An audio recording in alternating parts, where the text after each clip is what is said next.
India Today's news break earlier today has set the news agenda. A Chinese soldier has been captured by the Indian Army near Demchok in eastern Ladakh. This is very close to a place where the Indian and Chinese forces have been in a tense standoff for 6 months now. The captured PLA soldier is in the custody of the Indian Army and has been held with civil and military documents on him. Sources have told India Today that the soldier is likely to be returned to China only after paperwork and formalities to ascertain that his crossing over was innocent and not part of any espionage mission. The information India Today has accessed so far is that the soldier, identified as Corporal Wang Layong, is an armorer. That is a trade which is engaged in the repairing of firearms, is a resident of the Shangxizhen province of China. And the development comes, remember, at a time when the situation remains very, very tense on the line of actual control. Indian forces have also been beefing up their deployment in Demchok, which is in southeastern Ladakh, where the PLA soldier has been captured.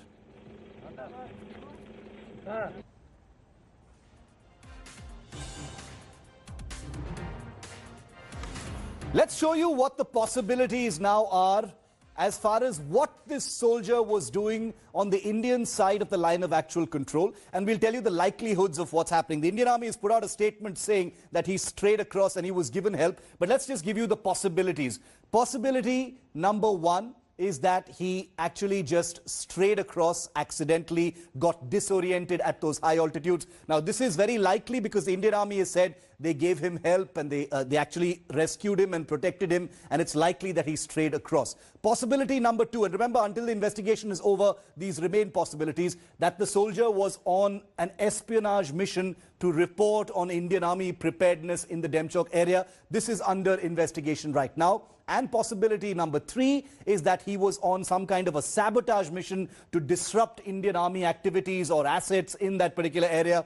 This is also currently being investigated. Now I want to show you what the protocol is. The two armies are in an eyeball-to-eyeball confrontation for 167 days and counting. So what is the protocol that the Indian Army needs to go through now that it has captured a Chinese soldier? Number one, obviously, body search for documents and possessions. That's where they found his name, his identity card, and some military and civil documents. Then there is a full detailed interrogation of the soldier, which is on, I can confirm, right now as we speak in Ladakh at an undisclosed location.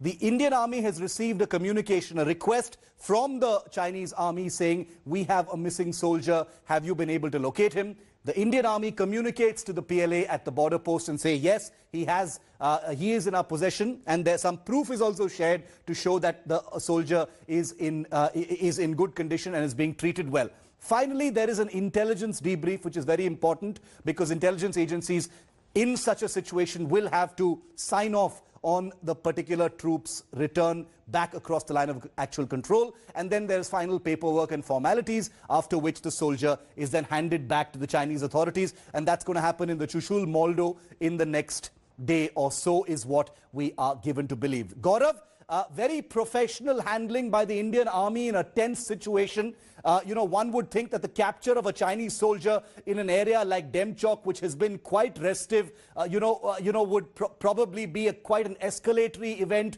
But the Indian Army has handled it extremely professionally. But the investigation into this particular soldier, we are told, is still on. It indeed is, Shiv. So Corporal Wang Yalong straight across is what the Chinese army says. He was disoriented. He had to be given food, medicines, warm water and clothing, high altitude clothing. He had to be provided some clothing. So which is where, the army needs to figure out what was his mission, whether he actually strayed across, which is what the Chinese claim, and he himself also claims. All of that is being ascertained even as you and I speak. But, some other information about what battalion was he from, what was his trade, what was he doing there, how long had he been deployed there. All of that information will also be gleaned before the two armies meet at Chushul Moldo. Chinese, of course, have claimed him. They claim he's straight across, so he would then be handed over to the Chinese. You're absolutely right. Not an escalatory step, at least as of now. You'd recall it's happened twice before. Yes. Two incidents around Galwan, where soldiers were repatriated through that military channel and kept out of the media glare. So that's what the forces are doing, trying to ensure that tempers are kept down, emotions are kept down, and then let's see whether around the 8th round of talks between the two commanders, whether there are steps that are taken for disengagement, de-induction, and, reduction of tension at LAC. Absolutely. Gaurav, thank you very much. I'm going to let you go because I know you need to track this story very closely. In the meanwhile, joining me now to make sense of this dramatic development, we have with us Lieutenant General Syed Atta Hasnain, former General Officer commanding of the 15 Corps in Jammu and Kashmir, Lieutenant General Sanjay Kulkarni, former Chief of Staff of the 14 Corps and also a hero of Siachen. Generals, thank you very much for being with me. General Hasnain, coming quickly to you first. The situation in eastern Ladakh is like on a hair trigger. Things are very tense. Any action could be deemed escalatory. And right in the middle of all of this, you have a Chinese soldier captured in one part of eastern Ladakh. In the public view, this would be deemed as a as a scary event that could easily trigger something between both sides. But that hasn't happened. Help us understand how something like this could have happened, sir. Thank you, Shiv. Thank you for having me on your show. And you're absolutely right. Perceptionally, a soldier getting captured like this does create tremendous amount of excitement, particularly at a time when the two armies are on a hair trigger at any time. So what we have to be careful of, what we have to consider in this is that there is such a large deployment all around the line of actual control. It's almost like the LOC at the moment, that there will be, in eyeball to eyeball kind of contacts, there will be mistakes which will be made. It happens on the LOC all the time. It's happened on the LAC at many other places, even at good times. I've seen a whole patrol of the Indian Army, strength about 30 to 35 people, walk into the Chinese territory by mistake and being captured. It happened many, many years ago. So this is not something new. What is the important thing is how must it be handled? I think the Indian Army is a past master at that. They are very professional in it. They know that anything going wrong in this, they can be held to ransom on it. It can upset the whole situation in an environment such as this, particularly when the two armies are in a standoff for the last 165, 170 days. So they are making sure that they handle him with kid gloves, at the same time to make sure that they procedurally go correct in their complete approach. They will apply all the rules, international rules to it, the Geneva Convention, everything will be applied. He'll be treated extremely well. My perception is that this is a soldier. It happens on the line of actual control anywhere where possibly by day he did not adequately clad himself for the night, for the evening, was carrying some documents from one place to the other and probably got strayed into it. Although usually movement in these areas is never done in singles. It's always done in pairs, which is a military custom. I'm surprised how it has happened in this particular case, which is what tends to, make you pick up your ears to wonder as to why a single soldier like this was roaming around the line of actual control. But then the line of actual control is a strange place and all kinds of mistakes can be made here. General Kulkarni, how does, the Indian Army has put out a statement saying that the soldier will be repatriated, to his side in Chushul, Moldo after the paperwork and formalities. Once the captive is taken, General Kulkarni, how do the security forces rule out any malified or any insidious intent? What is the process of ruling that out, and how difficult is that? Shiv, at the very outset, even if you read in between the lines of what the official statement talks about, the official statement says inadvertently, number one. Number two, if you now notice that the soldier doesn't seem to be fully equipped, because again, the official statement seemed to say that he was given, warm clothing, that he was given oxygen and all the necessary things to make him comfortable. And the third thing is that the Chinese have said that, yes, have you seen any of our soldiers, none of them is found missing. We have confirmed to say, yes, he's missing. And that we also said that he's in safe custody and that will be returned. Having said that, that means we accept it and we would be returning him. Obviously, he would be treated very well. That there is no denying the fact that the Indian Army is known for it. There is no, but investigations would be done because he carries on himself an identity card which says he's Corporal Wong and that he by profession is an armorer and that is what it is. There would be an interpreter who would now be talking to him and finding out a normal this thing without, of course, very much. But yes, investigation, interrogation to say, but it does appear inadvertent because otherwise why would he not be dressed up properly? Why would he not be equipped for the high altitude? If such a soldier is found, straying, obviously there is something to it. But notwithstanding that, even if he goes by exactly what is official, he would be treated well. He would be found to be asking some questions, will be asked to him. Yes. Where is he from? What's his name? And things of the basic things. Nothing. He will not even be forced to ask more than what General Hasnain said, the Geneva Convention. Yes. So as per the Geneva Convention, only he'll be treated because after all, obviously he's going back. And at a time like this, when we are expecting peace and tranquility to prevail,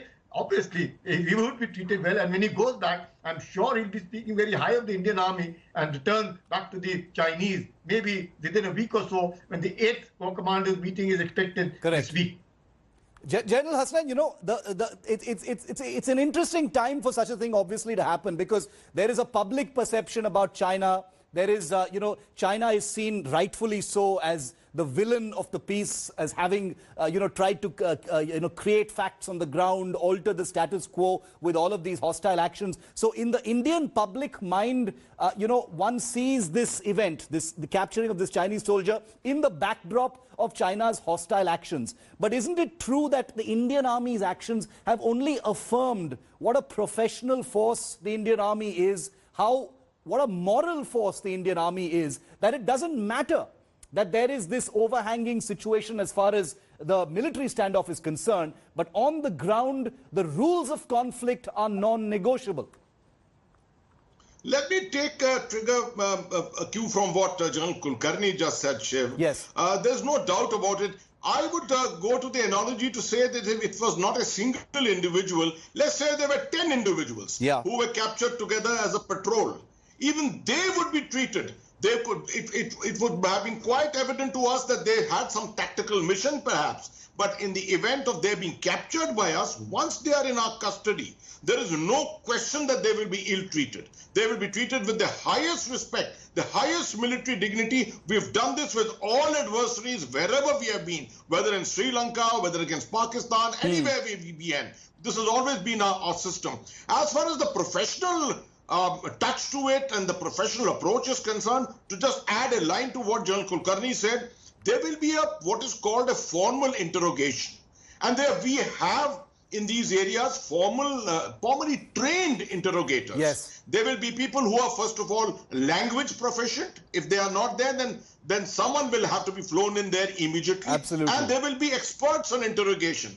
Normally these cases are not spoiled by making the normal soldiers or someone present immediately there to carry out the interrogation. We wait for a formal interrogation to be done, and then they are the ones who will establish what the intent perhaps was and finally declare whether he was innocent or not otherwise. So there's a lot of protocol to be followed. General Kulkarni, final word from you that, isn't it also true that in the midst of this ongoing standoff, the possibility of, some kind of sinister intent, espionage, sabotage, these are all very real possibilities. And that's why such an event is complicated and becomes more difficult for forces on the ground. No doubt, Shiv. What happens is during interrogation, and it doesn't take very long to know exactly what the intentions of the soldier are. Right. But even just when I think it was in 2015 or something, a similar incident that occurred. It was a Chinese officer who happened to have fainted when the pushing and jostling was going on in Chuma. And we treated him so well. He went back to say, wow, what a fantastic treatment. Even though he had fallen and he had lost consciousness, it didn't matter to us. We immediately recovered him, treated him well and gave him back to the Chinese. And the Chinese were grateful for the kind of treatment that their officer had been given by the Indian Army. So we are absolutely professional. But yes, the interrogation just the other way, that little bit of an should there be something. But as I see from the very fact that he is not properly clothed well, and he does carry an identity card, yes, you now know that he's a Chinese soldier. He would be given, I fully agree with General Hasnain, the utmost respect as a soldier to soldier, and will be treated well. And you would get to know when he's repatriated back to his country, he was bound to speak very high of the Indian Army. We're going to have to see how that actually plays out. It could happen tomorrow, it could happen over the next couple of days, but it is indeed confirmed that this soldier is likely to be handed back to the Chinese side. General Kulkarni and General Hasnain, always a pleasure. Thank you so much for being with me here. Hello everyone, this is Rahul Kamal here. Hope you enjoyed this video. For the latest news and analysis, like and subscribe the India Today YouTube channel, and don't forget to press the bell icon to stay updated.